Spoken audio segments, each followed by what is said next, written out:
Welcome to another edition of School Talk here at WJHI Studios on January 18th.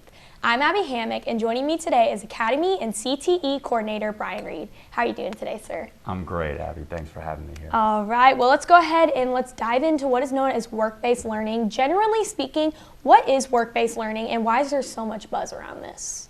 Work-based learning is a lot of things. Work-based learning is a continuum, really, where it just is about career-related experiences on the low end of the continuum to on the high end of the continuum, on-the-job training, apprenticeship, really developing those employability skills. So why is it so popular right now?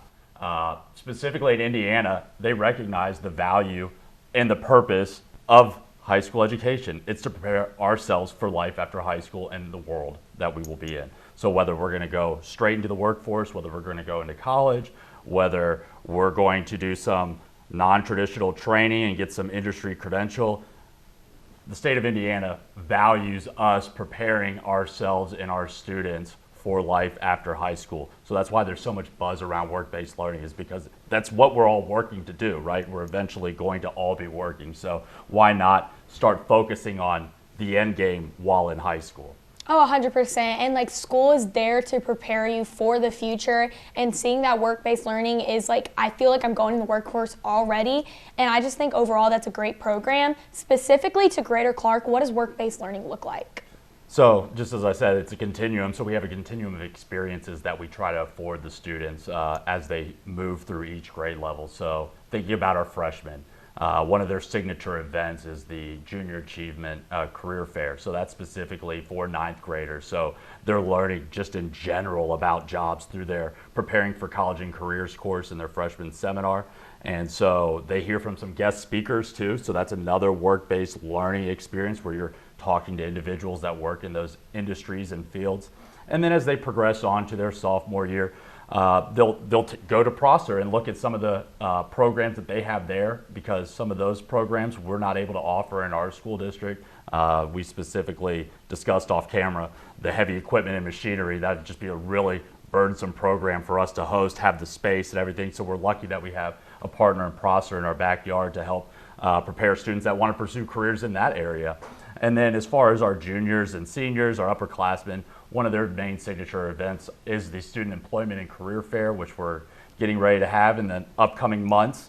And that's just a great opportunity for students to meet some of the local employers, look for summer work, potential internships for their senior year, or even just for the networking purpose of having that contact when they come back from college and they're ready to pursue one of those higher level careers. So that's kind of what it looks like in Greater Clark, but we also have some pocket experiences that happen. So specifically, Big Brothers and Big Sisters, they work with our sophomores through seniors. They work on specific career-based skills outside of the school setting. So they're paired with mentors that really do a great job of connecting with the students and giving them that extra support that they maybe don't have in their own personal network. Additionally, like I mentioned, Junior Achievement, they obviously have the career fair, but they also do a lot of guest speaking. They bring a lot of individuals that work throughout a variety of industries, not just financial industries, but a variety of industries, and come in and talk to our students about work ethic and why they got into the career that they got into. And then, of course, UPS also has their School to Work program that helps our students get some employability skills, gain some knowledge, and also earn some income while on the job and at school. So we have a lot of different ways that we do work-based learning in Greater Clark. So it just kind of depends on what grade level you are, where you're at, and what you're looking to do.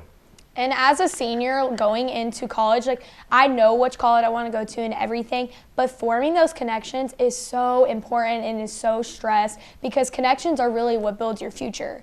And as someone who, I've done some work with Junior Achievement outside of school, But if I did not have this Academies of Greater Clark to form that connection, I don't think I'd be where I am today. I don't think I'd have the opportunities I do today. And seeing where that's brought me personally, I'm just so excited for those coming up as well, because the academies are doing a great job with students. Well, thank you. It's great to hear that positive feedback from a student that's been involved in the work for the last 4 years and has experienced it directly. So thank you for that. Yeah, and you mentioned that work-based learning is a continuum of experiences, but is also a title of a course students can take as a senior. Could you talk more about the class, the requirements involved, and how can students apply for this? Yeah, so as you mentioned, work-based learning is a class for seniors. So as juniors, they have the opportunity to apply. They can find those application in their academy coach's mailbox, Miss Woods.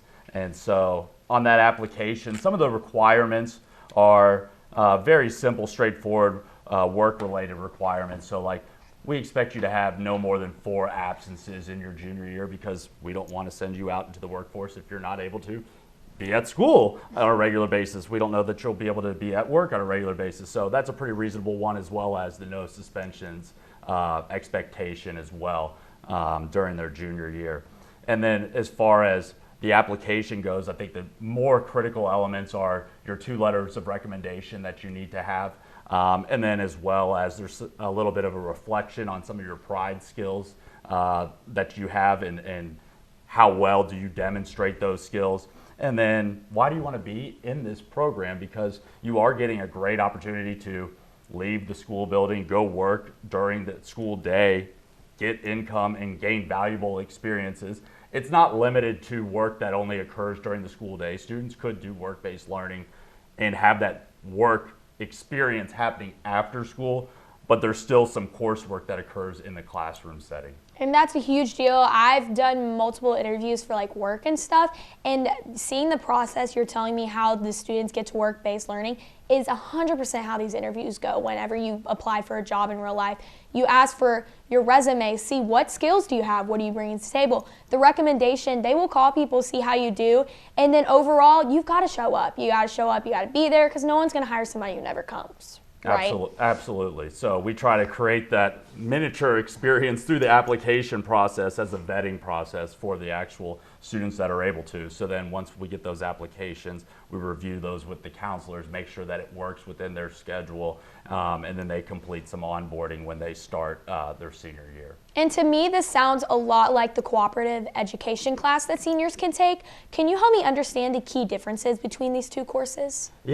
Yeah, you probably have heard that some of your classmates are leaving school to go work, and some of them are in cooperative education and some are in the work-based learning class. So specifically, the cooperative education course is more about general employability skills. So you may not be working in an area that you plan on pursuing as a career, or it's related to your area of study. So that's one of the key differences. So work-based learning, it has to be related to that pathway course that you're taking. So for you, being in the radio TV program, the course, the work that you're doing out in the field would need to be related to that for it to be a work-based learning. If you were just working at McDonald's to gain general employability skills and understanding of how the world works, then that's more of a cooperative education course. So how those courses are different in the classroom setting is because the cooperative education course is more about general employability skills, there's a little bit higher of hours requirement in the classroom related instruction, because with the work-based learning course, they're expecting most of that skill development to occur at the work site. So they don't require as many in-classroom hours as the cooperative education class, because that employer is working specifically with your academy coach to develop some of those goals that you're going to be able to demonstrate and achieve when you complete that task. So if I go work at an organization, I might have to earn a certain industry credential while I'm there in my internship. It may be that I need to work on my customer service skills, and they're going to write a specific goal that I have so many interactions with customers every time that I come to work. So it's really based on that individual, that employer, the skills that you're trying to build. But yeah, so cooperative education is more of like a general employability skills kind of classroom setting, whereas the work-based learning class is very intentional, related to the field of study that you've been pursuing. And correct me if I'm wrong, this work-based learning sounds a lot about experience. That's the big takeaway from all this, is the experience you're going to get within that field.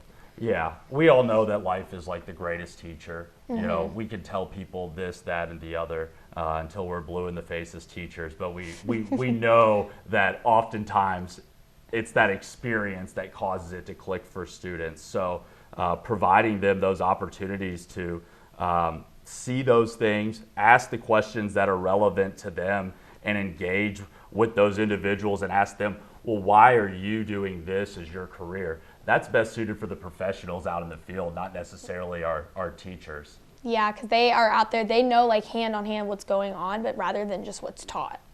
And juniors who are on track to graduate, they typically have a lot of flexibility in choosing their senior year classes. Why should a student apply for co-opt or WBL? Oh, great question. Your senior year gives you a lot of flexibility. I know really a lot of kids only have 3 classes they could take, so they could take the easy route if they wanted to and just take those 3 classes. But what does that say to a college? What does that say to an employer? Also, you're kind of losing that muscle memory, right? You've been used to working these 7.5 hour class days, and then now you've reduced to like 3 hours maybe. And so you lose that muscle memory. So there's value just in that. Of course, certain employers are going to look at your resume. You may not have a lot of work experience yet, and that's one of the ways that you can get some work experience that's valid and legitimate and is backed up by the school. Additionally, if you're going to a competitive program, let's say I want to go to Auburn for grad school to be a veterinarian. Well, as I'm applying to go to vet school at an undergrad program, maybe Indiana University, they might take me as a more serious candidate when they see that I've completed a course, a sequence of courses related to that program. In addition to, I went out and I worked in an animal hospital. I worked at an equine vet's office. So I've got a little bit of experience to say I don't like this. And so it just really says how serious you are about your future, your commitment to what you want to do. And it's really a win-win for the student because not only are they learning, but they're also getting paid in those situations. But I can clarify that you don't have to get paid to do these. You can also do these for free, work-based learning or cooperative education. We want you to get paid. Right. We're going to try to make that happen, but it's not a requirement. So if there's a certain employer that you want to work with, there's some great nonprofits that maybe don't have the budget. And so you want to work with them, you value that experience. There was a student I do know at one of our schools that was working for free. They couldn't pay that person at the time, but they valued the experience so much that that was more important to them that they were turning down the job that was paid and not related to what they wanted to do. They said they would rather be at this vet clinic and learn from this veterinarian at no pay than go work at Zaxby's and make $10 an hour, because that's what they really wanted to do. So that's really, really great. And that experience, as someone who's applying for college and everything, it separates just a huge group of individuals. For those who choose, I'm going to go for the free route, but I'm going to be working what I'm going to be doing the rest of my life for free rather than just going to work, making money, working at Zaxby's or Penn Station or something like that. It does make that difference. And as someone who's applied for college, like I said, it does truly separate it. You could see who goes out and gets the experience that they want for their future versus those who are like, I work 20 hours a week. Yeah, and to be clear, there's great jobs that are available at 100%. Zaxby's and Penn Station, but we're talking about the intentionality. So if I'm in the management program here, that might be a great job for me because I'm getting an opportunity to be a shift supervisor right there. So there's a lot of different. It doesn't necessarily matter who the employer is. There are ways that it can align to that individual's personal career aspirations. So I just wanted to make sure that, no one misconstrued that statement. Those jobs out there, when you go out there, get that experience, there's so much more experience you can get that from than just like sitting or researching or anything. You have to get that out there. Either way you do it. Yeah, absolutely. And before we wrap this up, is there anything that we didn't touch on that you would like to educate us about or think that's a necessity for us to know? I'll re-emphasize that we do have our forthcoming student employment and career fairs. So I know our one here at Jeff is on Friday, February 16th.